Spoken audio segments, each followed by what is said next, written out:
Governor Newsom, honoured guests, I'm Ann Burrows. I'm the CEO of the Japanese American National Museum, and it's such an honour for me to welcome you all to the museum, and particularly to welcome you to the National Centre for the Preservation of Democracy. And it's the place where we gather people together to talk about difficult issues, issues that relate to race, identity, social justice, and the fragility of democracy. And I should add that it's no accident that the museum and the Democracy Centre were built on this very site, because this is where, in 1942, LA's Japanese American families were forced to board the buses that took them to the incarceration camps for the duration of the war. So for us here at the museum, this is hallowed ground. For us here at the Democracy Centre, this is the ground zero point, one of the ground zero points in the civil rights history of this country. And we should note that what happened in 1942 is not much different from what is happening now, as ICE is stalking the streets of our city and the terror that ICE is inflicting on our sisters and brothers in the immigrant communities. So it's this. Thank you. Good for you. So it's the power of this place that drives our mission here at the Democracy Centre, which is to ensure that the injustices of the past are never repeated, to stand up against authoritarianism, and to defend the principles that define a free and just society. The centre, this Democracy Centre, for us is a beacon for democracy, for civil rights, and for memory, because it's our living commitment to ensure that we will not reverse course on our nation's journey towards a more just and equitable future. Thank you. Thank you.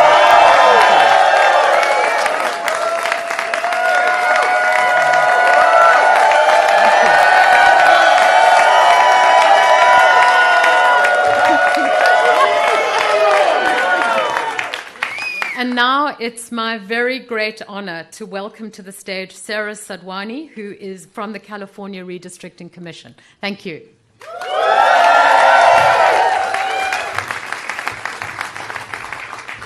Thank you. Thank you, Anne, and thank you for hosting us here today in this most historic site. My name is Sarah Sadwani. I'm a political science professor, and I served as a commissioner on the California Citizens Redistricting Commission. In 2020, I had the distinct honor of being selected through a lottery draw. I'm not an elected official. I believe in good governance. And to serve on the California Citizens Redistricting Commission was one of the proudest moments of my life. I had the opportunity to serve with some of the finest Californians. No disrespect to those behind. Democrats, Republicans, independents, we came together and we did what we don't find very often in American politics today. We passed our maps unanimously. We worked collaboratively across the aisle to move forward something that could be fair and just for Californians. And I couldn't be more proud of the districts and the maps that we have today. They're competitive, some of the most competitive seats in the nation. Probably some of you here don't love that, but on balance, for democracy, that's a good thing. It's a kind of thing we should have in all 50 states across this country. We used a community-driven approach. We received almost 40,000 pieces of community testimony from Californians far and wide, and we expanded opportunities for communities of color, communities that have long been historically excluded at the ballot box, for Latinos, for Asian Americans, and for Black Americans to elect the candidates of their choice. But these are extraordinary times, and extraordinary times call for extraordinary measures. We have witnessed masked gunmen kidnapping our neighbors off the streets, and my understanding is they're outside waiting to do it again. We have seen not just the toleration of political violence, but the encouragement of it. On January 6th, against nonpartisan election officials, and the deployment of the National Guard in our cities, turning our cities into police states.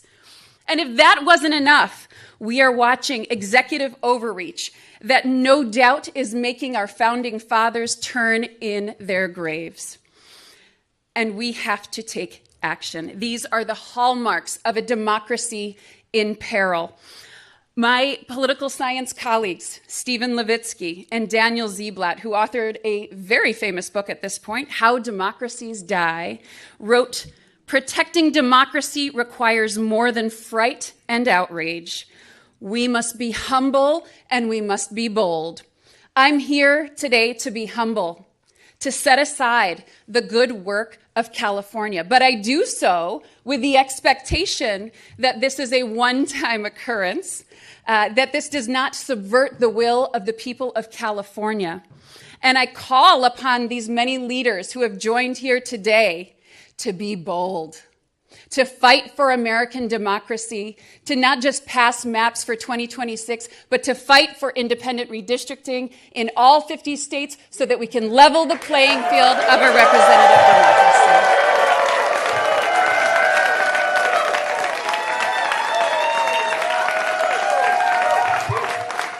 Thank you. And now we'll hear from Jody Hicks.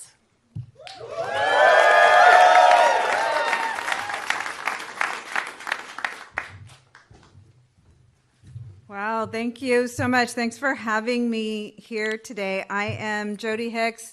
I'm the president and CEO of Planned Parenthood Affiliates of California. So representing 7 affiliates, over 100 health centers throughout California, and standing here in the strongest of support of California's response to Texas, to any other state's attempt to rig this next election to hold on to power. And I want to tell you why.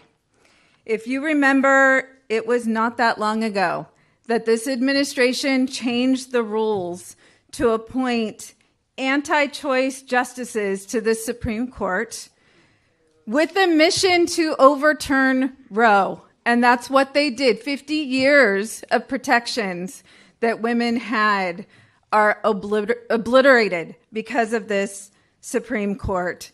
And what they tried to tell everyone, it's okay, we're just putting the rights in the states. So California responded. This governor, these policymakers behind me, we responded. We doubled down on our values here in California, our commitment to reproductive freedom. Voters responded. Voters responded with a constitutional amendment here in California to protect reproductive freedom.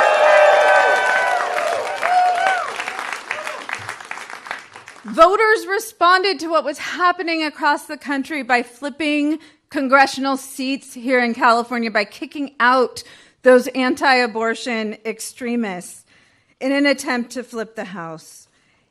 And despite the voices of the voters here in California, just 3 weeks ago, Congress, all 9 Republican Congress members here in California, voted to defund Planned Parenthood. They knew it would disproportionately target California because we have invested in improving access to reproductive health care, because those are our values here in California. Our health centers, there's over 100 of them. Over 80% of them are Medicaid patients, our most vulnerable communities. And they didn't have the votes to do a outright ban, so they did a backdoor ban, which is essentially putting economic sanctions on Planned Parenthood health centers for providing abortion. So what does that mean? No federal funds go to abortion services, so we're not talking about attacking the service. They described a Planned Parenthood health center, and they will no longer pay for all of the services that we provide. So we are talking about STI and cancer screenings. We are talking about birth control. We're talking about sometimes prenatal care, that they are taking away access, taking away the choice for those Medicaid patients to come to their most trusted place, which is Planned Parenthood. So what do they think the voters' response will be to that? I'll tell you what it'll be. It'll be, you take away our freedoms, we'll take away your seats. We'll flip the House.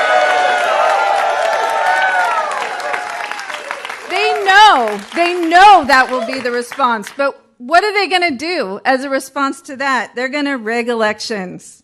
They're going to rig elections in Texas, wherever they need to, in order to ensure that they have power. So let me be clear. If Republicans are successful in consolidating power, safeguarding their majority in Congress, a national abortion ban is not off the table. And while California voters, we enshrine the right to abortion in our California Constitution, but a federal ban would override our state's protections.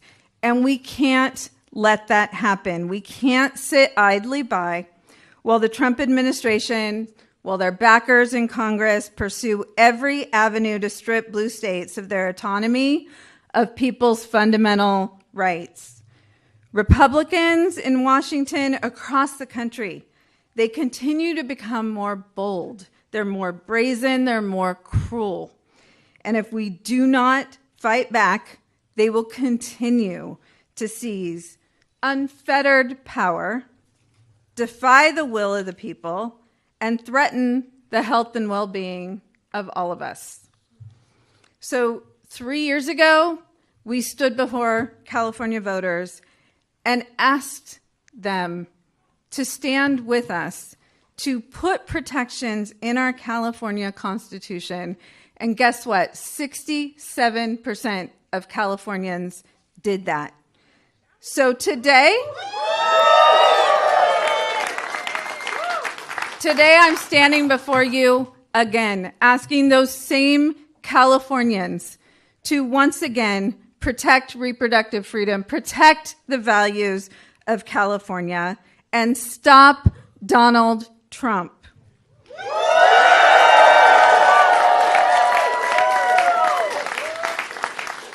We have to fight back.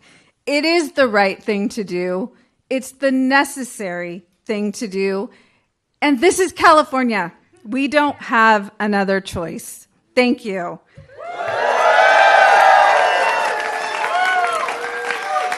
And with that, it is my pleasure to introduce Erica Jones with the California Teachers Association. Thank you.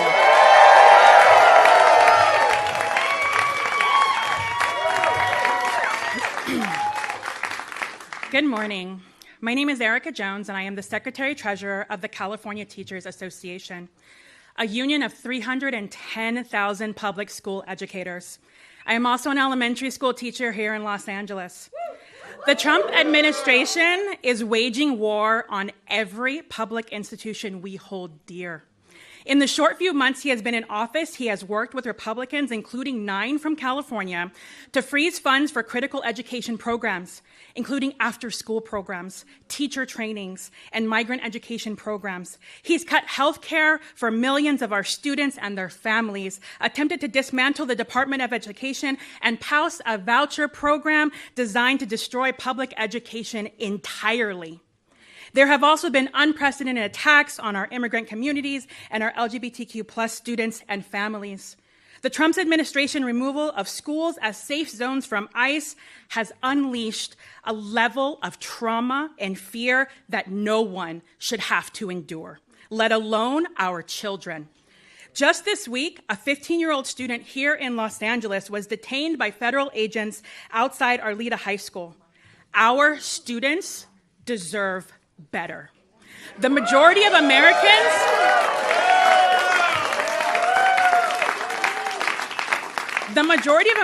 are not with him on these vicious attacks. So what does Trump want to do? Rig the next election and steal our right to fair representation? He wants to stack the deck to keep slashing public services to pad the pockets of his billionaire donors? I taught my kindergartners to be kind and to help each other, not to cheat and be a bully. Y'all 5-year-olds get it. Why can't he?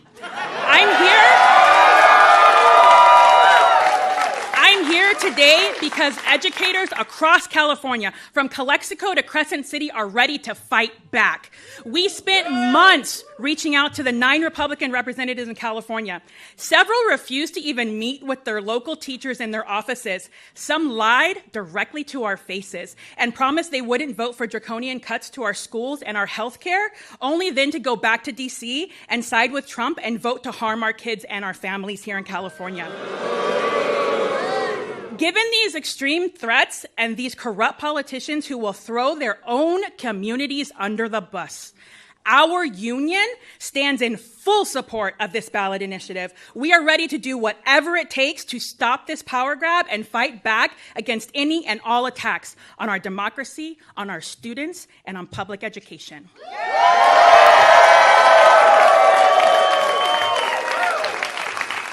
It is now my honor to introduce Lorena Gonzalez, President of the California Federation of Labor Unions.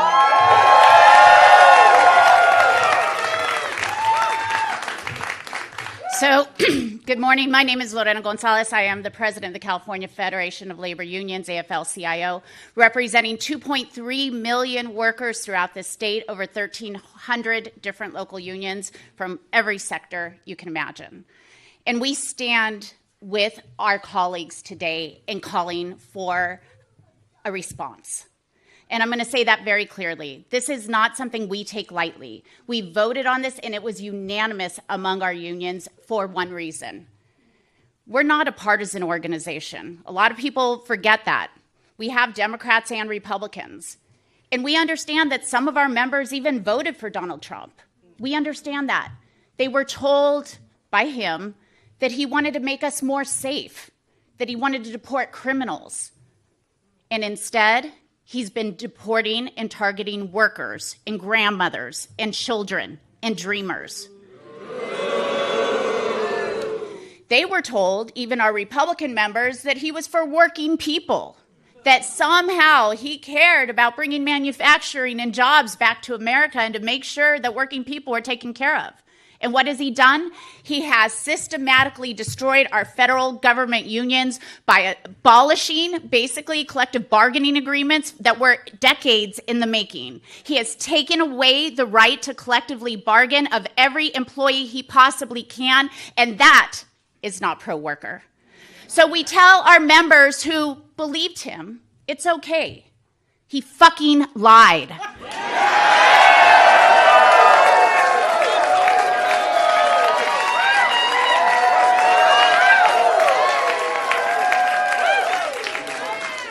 We don't blame them, but we do tell them this.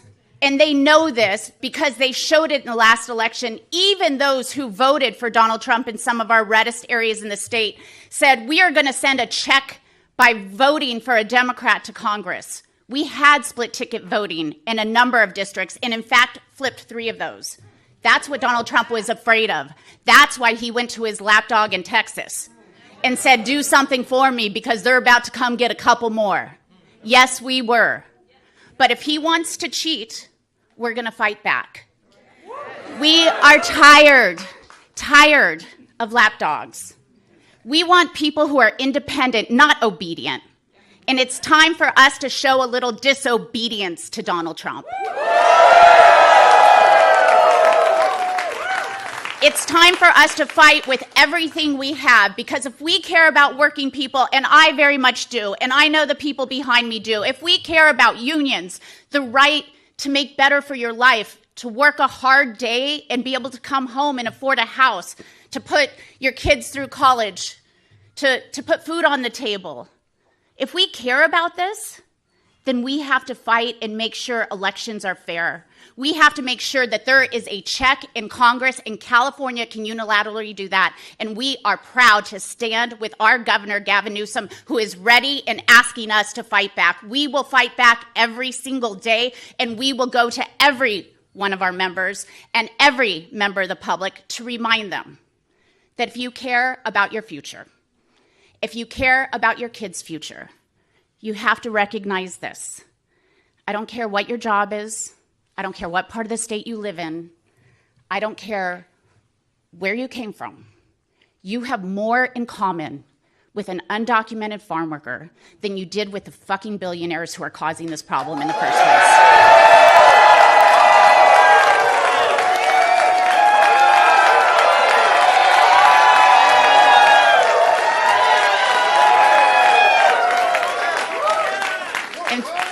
Since I've exceeded my number of fucks today, it is my pleasure to bring up somebody who has seen firsthand the destruction caused by this administration. My brother, David Huerta, the president of SEIU, California State Council.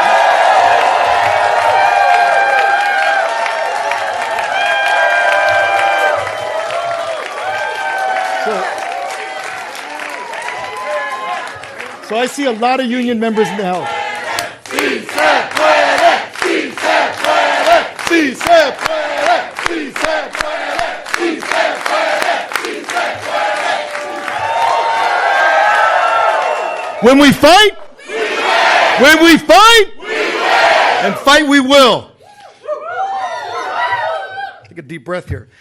My name is David Huerta. I'm president of SEIU USWW and president of SEIU California, and I stand here today on behalf of over 750,000 workers represented by SEIU in California, healthcare professionals, janitors, airport workers, security officers, caregivers, educational workers in every corner of our state.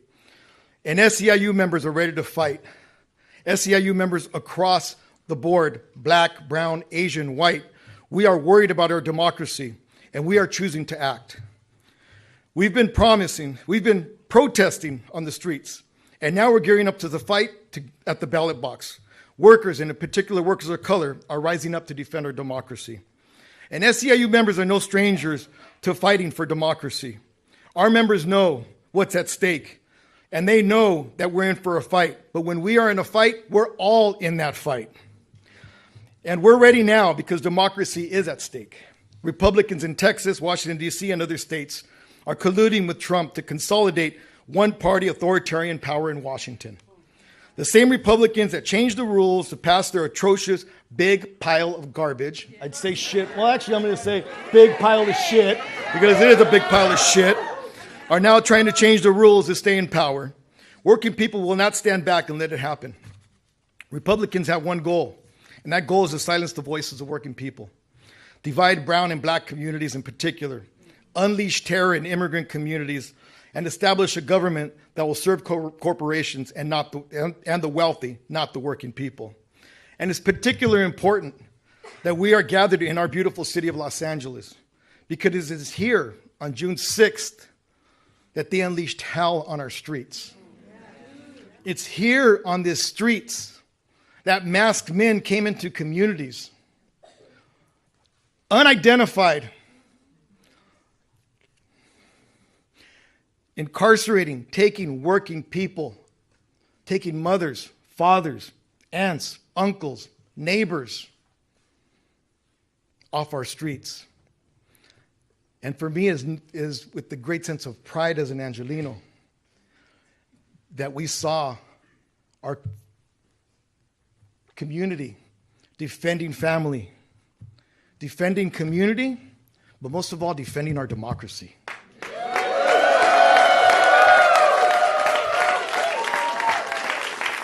And we will continue to defend our city, we will continue to defend our state, we will continue to defend our families, and we continue to defend this democracy with all the power of nonviolent action and with the power of our vote. We have no intention to let up at all in this effort. We must have a response to those who choose to do this, and we cannot allow the voters in this country to be disenfranchised, perhaps permanently, by the actions of an authoritarian. SEIU members care too much about fairness, about our right to vote, and our democracy to let that happen. And we do not back down from a fight. We support Governor Newsom and the legislative leaders who are committed to taking bold action to protect our democracy. California voters must be given the chance to save our democracy. And I trust California voters will save our democracy. We will not sit silently while extremists manipulate elections, disenfranchise the majority of voters, and take away our rights. We know the rest of the country is waiting to see what happens because California, once again, is at the very front line of our fight against authoritarianism. It is our time to rise up for working people to lead the fight to save our democracy. Our democracy is at stake, and SEIU members stand ready to defend it. We are more committed now than ever before. As I travel around the country, people ask me, how is California doing? I tell them, we are ready to fight. And that's why we're here today. And if you allow me, I'd like to say in Spanish a few words. Primeramente, es un orgullo estar aquí hoy día. Mi nombre es David Huerta, presidente de SEIU USWW y presidente de SEIU California. Representamos más de 750,000 trabajadores en todo California. Y estamos aquí hoy día. Hoy día porque ahorita nosotros tenemos que tomar una decisión como votantes en este país, en este estado, este gran estado. Right? Nosotros tenemos que tomar una decisión a defender nuestra democracia. Sabemos las consecuencias del resultado de las elecciones de noviembre y lo estamos viviendo en este momento, en este tiempo. Y ahora tenemos que tomar una decisión, a corregir los errores de noviembre y tomar un voto en este noviembre para defender la democracia de este país.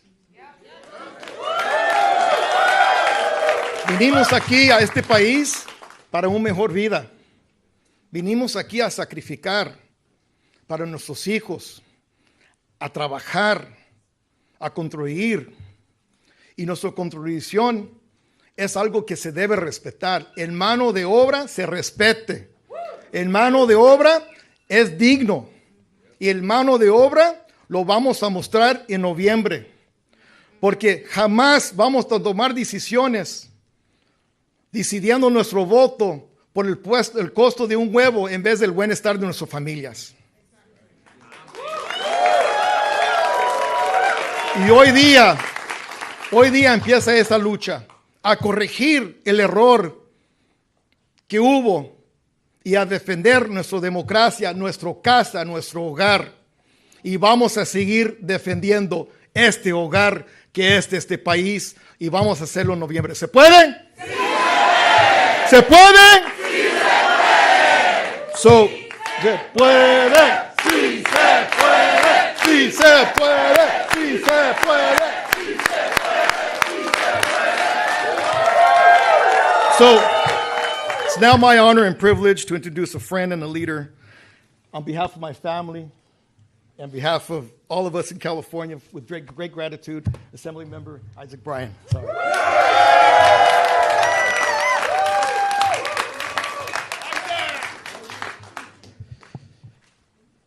Can y'all give it up for David Huerta one more time? He's the only person I've seen in my whole life who can come out of an ICE detention cell barefoot and still hit the block the next day ready to stay active. That's the kind of energy that channels the best of what America is, what California is. That's what we're doing in this moment. We're getting active. For me, this feels a little bit personal. Many folks know this. It's in the bio. I was born in Texas, Dallas, Texas. Lived there until I was 7 or 8 years old. California raised me. My little brother Bobby, who didn't grow up with me, lived in Texas his entire life. And he flew out here this week so he could be a part of this moment. Because just like those 55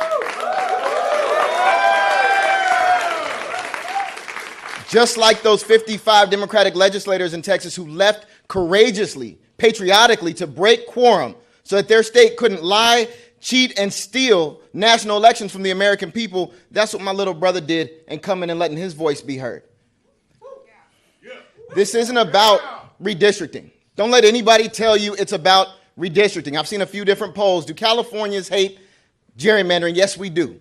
Do the American people hate gerrymandering? Yes, we do, and we absolutely should. That's not what this is about.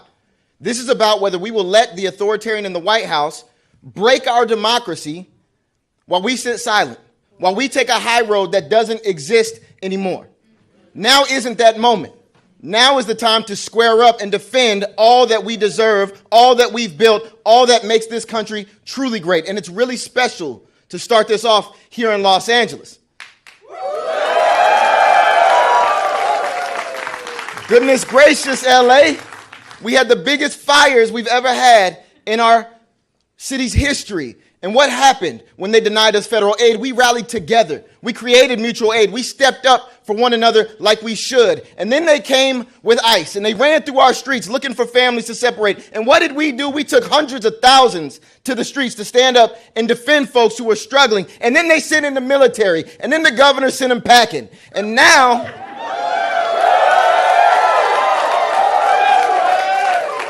as they're coming for our democracy in its entirety, we are not going to stand down, sit by, turn the other cheek. We are ready to squabble up. We're ready to put this on the ballot. We're ready to organize. And that's exactly what we came to do.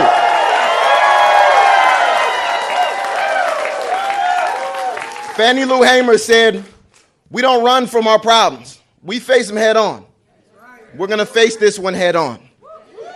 And next, it is my honor and my privilege to introduce my sister in the legislature, the chair of the Elections Committee in the State Senate, Senator Sabrina Cervantes.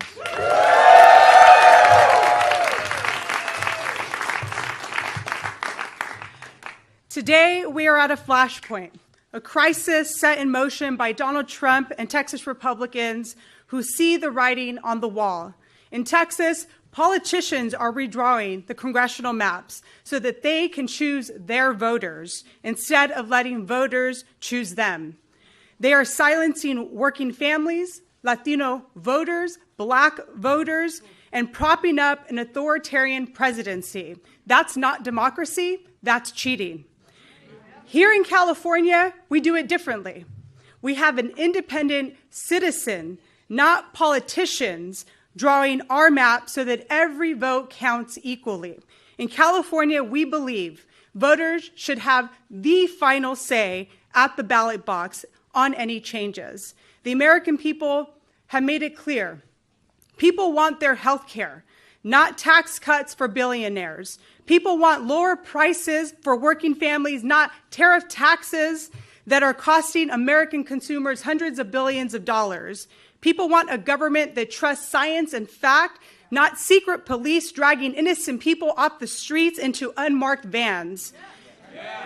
They know their cruel and draconian policies are failing, and they can't win in competitive districts. So instead of earning the voters' trust, they're trying to cheat their way to victory. We've seen this pattern before. When Trump doesn't have the votes, he manufactures them. Last week, our colleagues in Texas told us about being tracked by the FBI, facing bomb threats, facing death threats. This is the reality that they are living. Republicans like Trump and Abbott have the power to stop it. They refuse. This power grab will not just stop in Texas. If they succeed there, they will try it everywhere. We must be ready to fight because it is our duty to stand up and push back. The stakes are far too high for anyone to sit on the sidelines. The 2026 election could be our last chance to check Trump's reckless abuse of power. National redistricting reform is needed now more than ever. If other states followed California's lead and created independent, nonpartisan commissions, we wouldn't be in this crisis today. If Texas does the right thing and backs off, we will follow suit and our ballot measure will be shelved. Californians, you are the firewall. In this country, the power belongs to the people and we are not giving up.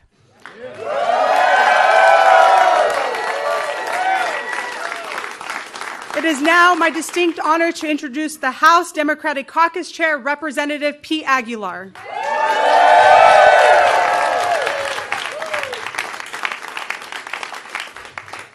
Thank you so much, Senator Cervantes. I'm Pete Aguilar. I'm chairman of the House Democratic Caucus, and I'm proud to be here on behalf of my House Democratic colleagues in California.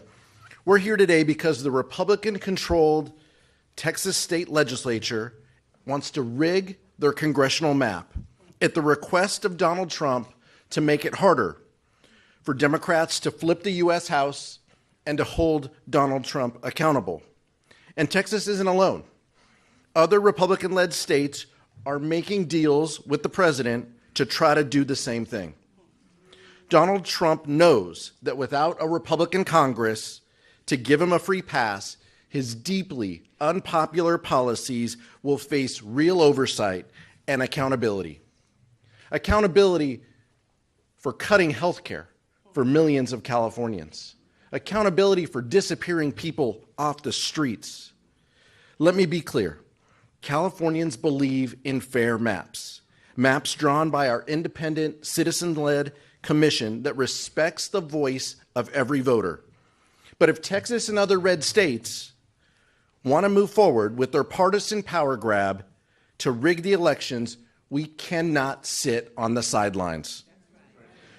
The 2022 elections gave us a clear warning. When North Carolina Republicans in the state legislature pushed through their partisan redistricting plan, they gained 3 seats in the House of Representatives. That was the exact same margin that they control the majority with today. Under current maps, we need to net just 3 seats for a chance to hold Donald Trump accountable.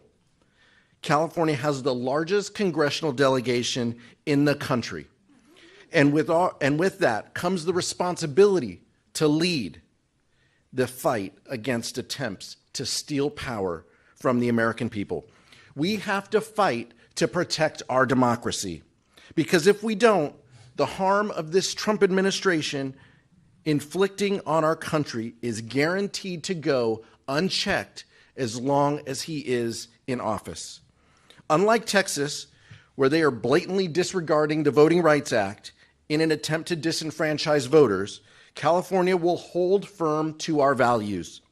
We will honor the Voting Rights Act and respect the civil rights of our voters. The California Democratic Congressional Delegation and the House Democratic Caucus stand united with Governor Newsom and thank him for his leadership to lead our state legislature at a time to defend the voices of the American people and to stop this Trump-led power grab. We will take this fight to the ballot, and we will let the voters decide, because I know California is ready to lead this fight, and we will not back down.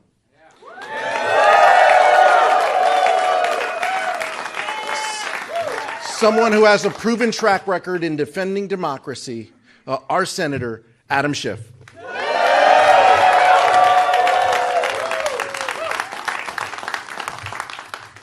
Thank you, Pete, and thank you for the amazing job that you do. Folks, we are at a precarious moment in our nation's history. All of us in this room who have lived in the generation post-World War II, we're used to growing up in a world of ever-increasing freedoms. We saw new democracies being born. We saw walls coming down.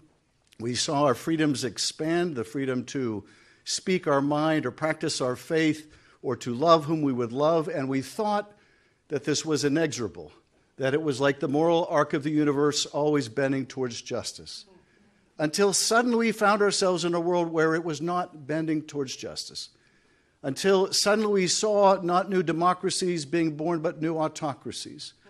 Instead of seeing our own rights here at home expand, we saw them start to contract. And we have come to learn, much to our shock and astonishment, that this thing we call democracy is fragile.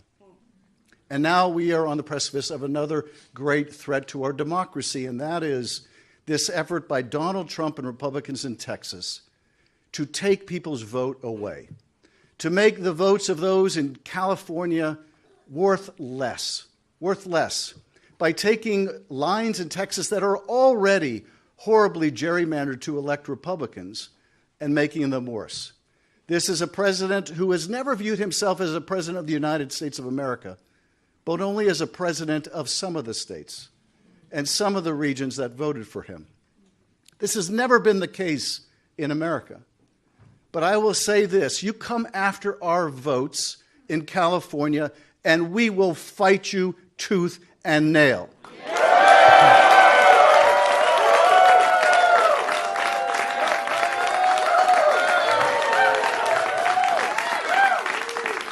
Donald Trump, you do not poke the bear.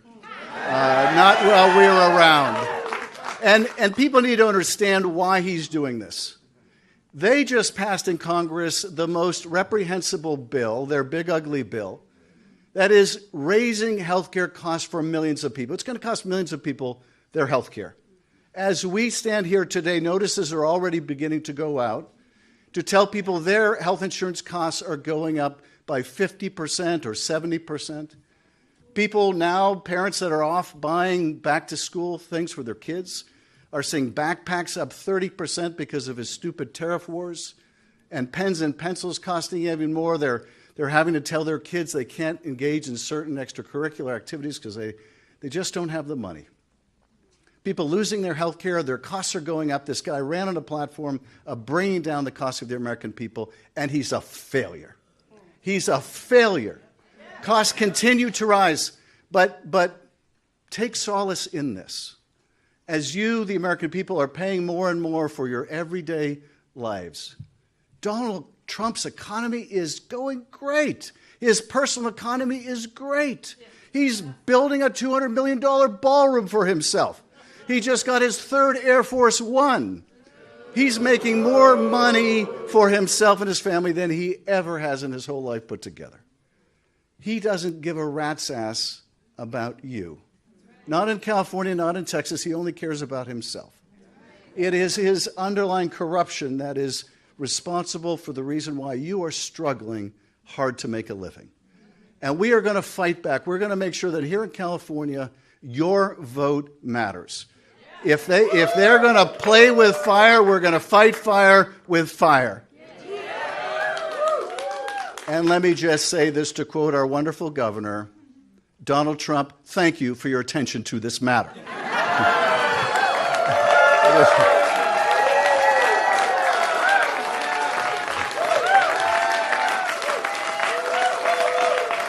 It is now my great pleasure to recognize my wonderful colleague, Alex Padilla. Thank you, Alex, for all your amazing leadership.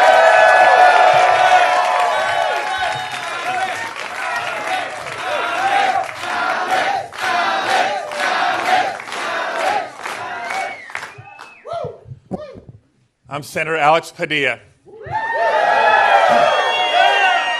And I have a question for the people of California. Are we ready to stand up for our democracy? Are we ready to speak up for our democracy? Are we ready to vote this November and defend our democracy? I thought so. Look, let me also add a little bit more light as to why we are here in this moment. It's been nearly 7 months of this Trump administration. And when we stop and look at it, you can't help but come back to the words costs, chaos, and corruption. Right? The costs on working families keep going up and up. These failed tariff wars are increasing costs for us. When you deport workers in agriculture and construction, you can't wonder why the cost of housing goes up and the cost of food goes up. Billionaires are getting their tax breaks, but working families are paying the price. Chaos. It's not just these on-again, off-again tariff wars out of the White House. It's what's happening as communities are terrorized in the city of Los Angeles, throughout the state of California, and beyond. That's right, when masked agents come out of unmarked cars and disappear people, that is intentionally created chaos, violating the Constitution. Not just bad for democracy, it's also bad for the economy. But worst of all is the corruption. And I won't get into the ways that Donald Trump and the whole family is enriching themselves by leveraging this position. We're here to talk about what's happening in Texas and California as it pertains to redistricting. When Donald Trump calls officials in Texas and says, give me 5 more Republican seats, didn't it sound the same as when he called the Secretary of State in Georgia after losing in 2020 and saying, find me 11,000 more votes? It's corruption. He's trying to rig the system. One of the earlier speakers said extraordinary times call for extraordinary measures because we're not living in normal times. In normal times, a political party in power would be proud of their accomplishments, and they'd be running on their record asking for voters to keep them in power. That's not what's happening right now. With Donald Trump and complicit Republicans in Congress gutting health care, threatening Social Security, undermining the Constitution with this immigration enforcement deportation agenda obsession they have of 3,000 arrests per day. They know they're not just unpopular, they're wrong. And the only hope they have of keeping power next November is to rig the system. And so that's what they're doing. They're rigging the lines, they're rigging the system, they're trying to rig next year's election, and California's not going to stand for it.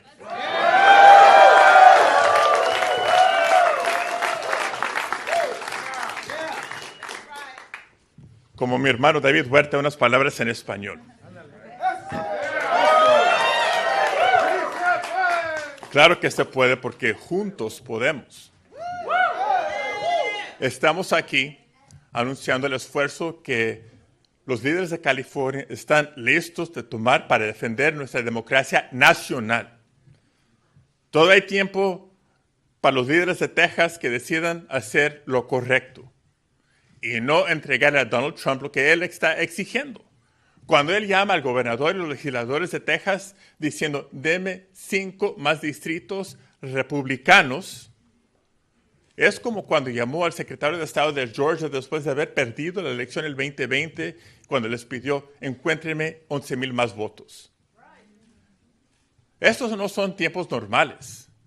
Tiempos normales en nuestro gobierno, nuestra política, es un partido en poder, orgullosos de sus logros, defendiendo su récord ante los votantes, pidiendo apoyo para seguir en la mayoría, seguir en el poder. Pero vean lo que ha ocurrido los últimos 7 meses. Recortes a programas de salud. Costos aumentando para familias trabajadoras cada día más, poniendo en riesgo el seguro social. Bien saben que no es una agenda popular y bien saben que es una agenda dañosa a nuestro país. En vez de defender su récord, en vez de hablar de sus logros, quieren cambiar las reglas de nuestra democracia y quieren asegurar que los líderes en poder en Texas decidan las elecciones, no los votantes. Es un ataque a la democracia de Texas y de California y la democracia nacional. Pero en California nos vamos a parar, nos vamos a poner a trabajar y vamos a defender a nuestra democracia.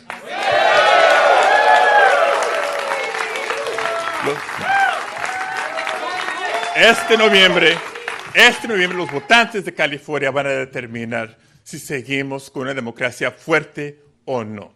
Es la cuestión, la pregunta de hoy. So this November, the people of California will stand up and speak up and determine whether or not we defend our democracy, because California is proud to lead. California always leans in on the biggest challenges, not just for our state, but for our nation. And we're going to do it together, because a wise governor that I know is fond of saying, if you want to go far, go alone. Excuse me, if you want to go fast, go alone. If you want to go fast, go alone, but if you want to go far, go together. And the person who has brought us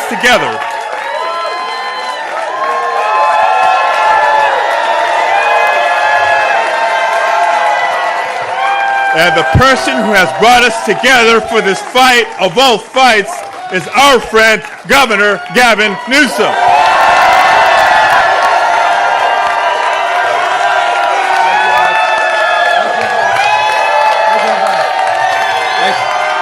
Thank you, everybody. Thank you guys for being here.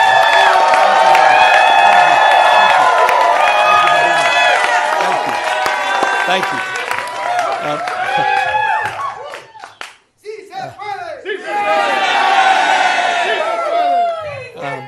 we fight, we reign. we fight, We reign. Thank you. Thank all of you in the spirit of that African proverb that Senator Padilla was referencing. You want to go fast, go alone. You want to go far, go together. And I look back at this audience, and I look at all of you united in this cause, and I'm reminded where we are at this precious moment in time. We are in Los Angeles. The most diverse city in the most diverse county, in the most diverse state, in the world's most diverse democracy. And I've long believed that the world looks to us, to all of you, to see that it's possible to live together and advance together and prosper together across every conceivable and imaginable difference. What makes LA great, what makes California great, and what makes the United States of America great is that at our best, we don't tolerate our diversity, we celebrate our diversity. And it's a point of pride because we're all in this together. Where are we? At Democracy Center. And right outside, at this exact moment, are dozens and dozens of ICE agents. Donald Trump, you think it's coincidental? No. Donald Trump and his minions, Tom Homan, tough guy, clearly decided, coincidentally or not, that this was a location to advance ICE arrests. Indiscriminate? Perhaps. We'll find out later. It was certainly indiscriminate when a 15-year-old disabled boy had a gun put to his head in Los Angeles trying to go to school just a few days ago.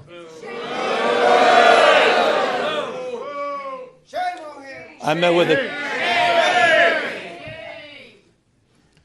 I don't need to belabor this, except I want to level set. People are scared. People are fearful. You had a United States Senator that was thrown down to the ground in a federal building. Alex Padilla. J.D. Vance's name is Alex Padilla, not Jose Padilla. That's the Vice President of the United States. It's another museum not so far away from us. Talks about those 53 days. Some of you know what I'm referring to. Wake up, America. This is a serious moment. Wake up to what's going on. Wake up to the fear, the anxiety. Wake up to what's happening, not just here in Los Angeles, where we saw our streets militarized. We saw our due process rights thrown out the window. You heard the word disappeared. I was with a 12-year-old boy born in Oxnard, California, whose mother and father were disappeared. 20 years going to the same packing facility every single day. He didn't even know how to get back into his own home, into his own house. Had no brothers and sisters. He has now disappeared in an attempt to find his parents. That's Trump's America. That's the moment we're living in. So these are sober times. And so I'm deeply grateful to all of you for standing up and for being here today. I'm grateful for all the elected officials that are here, members of Congress, not just our 2 U.S. senators, to members of the California legislature for having the courage of their convictions, for standing tall and standing firm, to recognize today is Liberation Day in the state of California. And as Senator Schiff said, Donald Trump, you have poked the bear, and we will punch back. Here's the good thing about California, folks. We're the size of 21 state populations combined. We're the 4th largest economy in the world. We're not a small, isolated state. I know they say don't mess with Texas. Well, don't mess with the great Golden State. And so we're here with our state of mind, with the clarity of our purpose and conviction, to recognize that we need to reconcile the world we're living in. We do have agency. We're not bystanders in this world. We can shape the future, and that's what we intend to do today. We're here because Donald Trump, on January 6th, tried to light democracy on fire, tried to wreck this country, tried to steal an election, as Alex just said, by trying to dial in for 11, almost 12,000 votes. And here we are, an open in plain sight before one vote is cast in the 2026 midterm election. And here he is once again trying to rig the system. He doesn't play by a different set of rules. He doesn't believe in the rules. And as a consequence, we need to disabuse ourselves of the way things have been done. It's not good enough to just hold hands, have a candlelight vigil, and talk about the way the world should be. We have got to recognize the cards that have been dealt. And we have got to meet fire with fire. And we've got to be held to a higher level of accountability. So that's what this is about. It's not complicated. We're doing this in reaction to a president of the United States that called a sitting governor of the state of Texas and said, find me 5 seats. We're doing it in reaction to that act. We're doing it mindful of our higher angels and better angels. We're doing it mindful that we want to model better behavior, as we've been doing for 15 years in the state of California with our independent redistricting commission. But we cannot unilaterally disarm. We can't stand back and watch this democracy disappear. We can't stand back and watch this democracy disappear district by district all across this country, not just in Texas, but in Missouri, where J.D. Vance went just a week ago, in Indiana, in places like Ohio, in places like Florida. We need to stand up, not just California. Other blue states need to stand up. We need to be firm in our resolve. We need to put back. So we're here in that light. And I'm grateful to have remarkable partners in the legislature. It's a tall task. We're asking them for 2/3 of a legislative consent. But this is the difference. This is the difference between what's happening in Texas and what's happening here in California. We didn't receive a phone call from the President of the United States to then quietly go in the back room and start drawing maps and legislatively try to jam them through against the consent of the people. We're doing precisely the opposite. We're working through a very transparent, temporary, and public process. We're putting the maps on the ballot, and we're giving the power to the people. This will be the first redistricting that's ever done that. That's the difference. We tried to raise the standards, and these guys are not playing by any set of rules. So this time requires us to act anew, not just think anew. And so I'm grateful to all of the remarkable leaders that have stepped up this unifying effort here in the state of California. And we'll be asking for the people on November 4th, a special election, coinciding with a lot of local municipal elections, to provide a temporary pathway for congressional maps. We will affirm our commitment to the state independent redistricting after the 2030 census. But we're asking the voters for their consent to do midterm redistricting in 2026, 2028, and 2030 for the congressional maps, to respond to what's happening in Texas, to respond what Trump is trying to excite. And we'll do so in a way that also affirms our desire as a state to level the playing field all across the United States. We believe in a national independent redistricting framework. And we believe that's the right goal and the right thing to pursue. And I will just state for the fact, Zoe Lofgren, who runs our California delegation, she authored the bill. Democrats unanimously supported that National Independent Redistricting Commission. Republicans were nowhere to be found. They want to rig these elections, and they want the power that gerrymandering provides, because they know what Donald Trump knows. He's going to lose the midterms.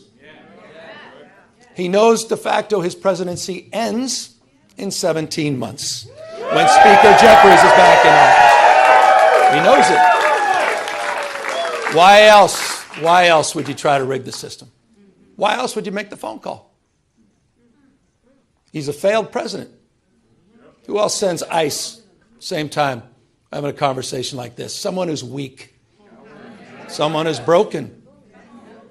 Someone whose weakness is masquerading his strength.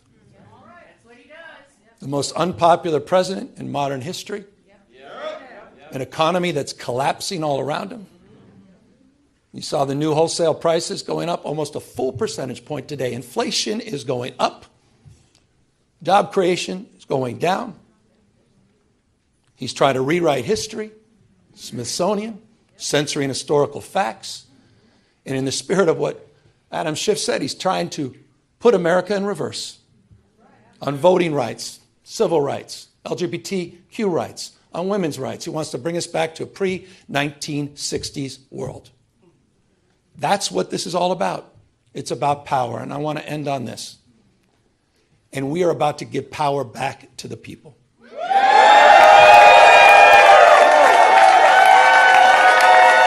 You have, on November 4th in California, you have the power to stand up to Trump.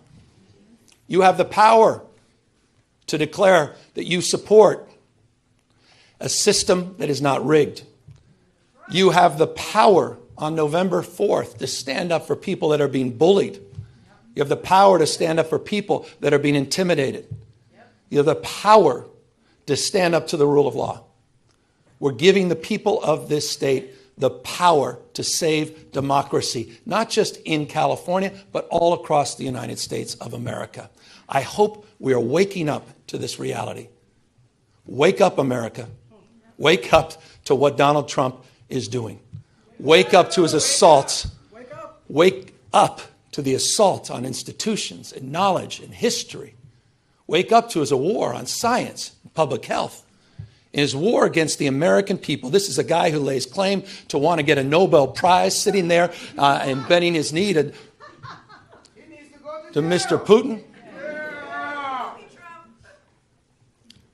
You have the power to straighten this out. And so I want to again just thank everybody for exercising not just their formal authority, yes, that's what we're doing, but also sharing their moral authority at this moment. I want to thank everybody for being here today, for being here tomorrow, and most importantly, we're counting on all of you on November 4th to be there for each other, to win this election and stand up for our democracy. Thank you all very, very much. Thank you.